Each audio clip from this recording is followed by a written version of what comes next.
Okay, so we would use this procedure on model years described here, generally between the 2001, 2006, 2007 era Ford vehicles.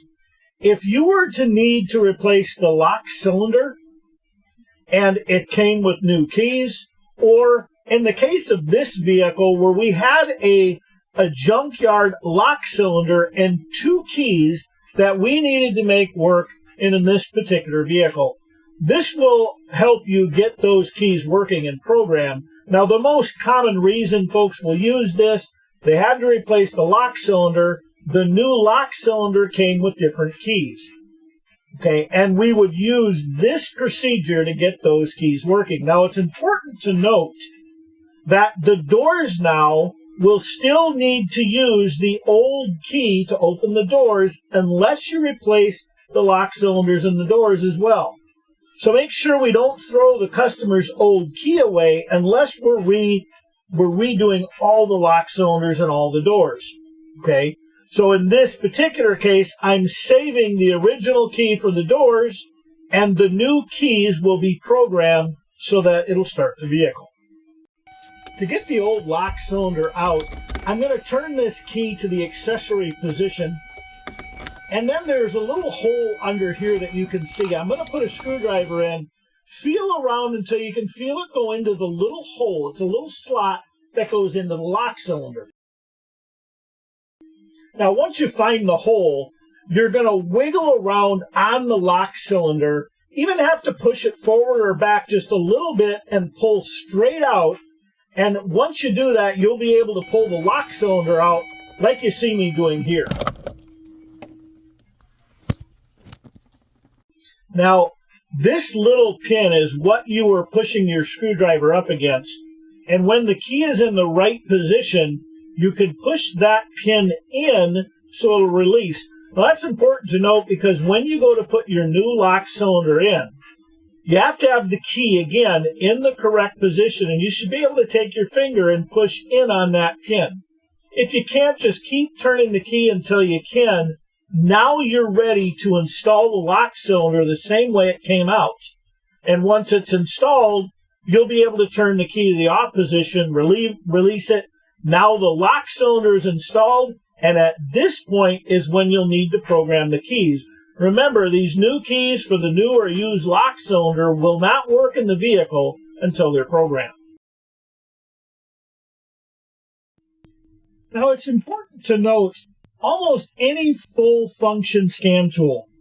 If you have a Launch, if you have an Autel, if you have a Snap-on, if you have a Top-Gun, almost any full function scan tool has the ability to go into the PATS functions and get into this 10-minute security access. In this illustration, we're using an Autel where I'm going to be showing you how to click on the PAT functions tab so we can get in to the PATS functions and program the keys. So we're going to go ahead and click on the Hot Functions tab.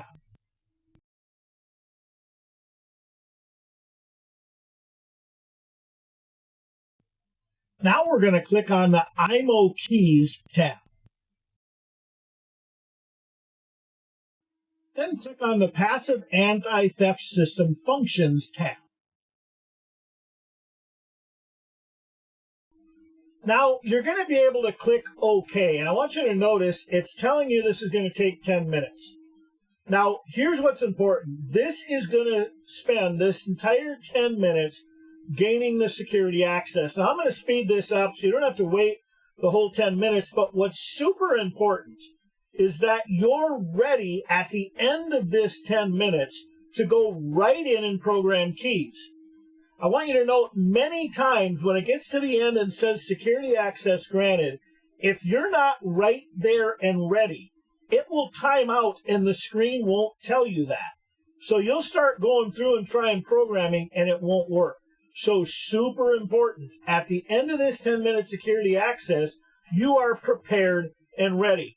And one note, you can have the new key that you're getting ready to program in the key with the ignition on right now during this 10-minute security access. So to clarify, you had put your new key that you're going to program in the ignition.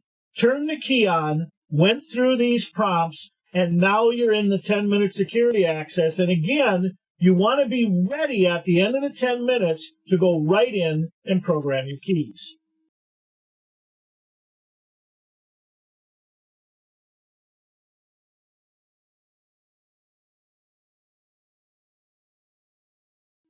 Okay, it's very important again. Now that you see I've got security access granted, I need to go right in and click OK.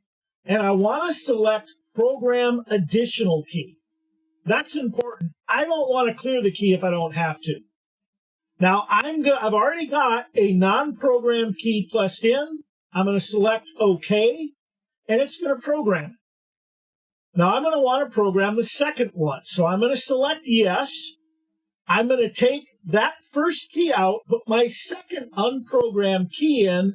I'm going to turn the key on, and I'm going to select OK again. You will notice again, program successful.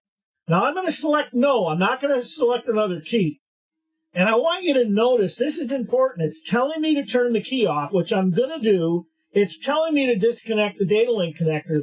This is super important.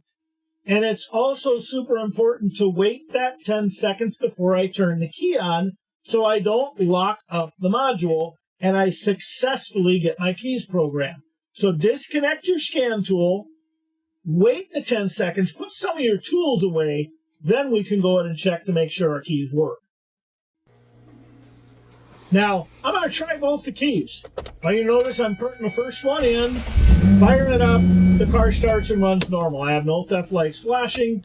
We're going to put the second one in and verify the same thing, and both our keys are successfully programmed.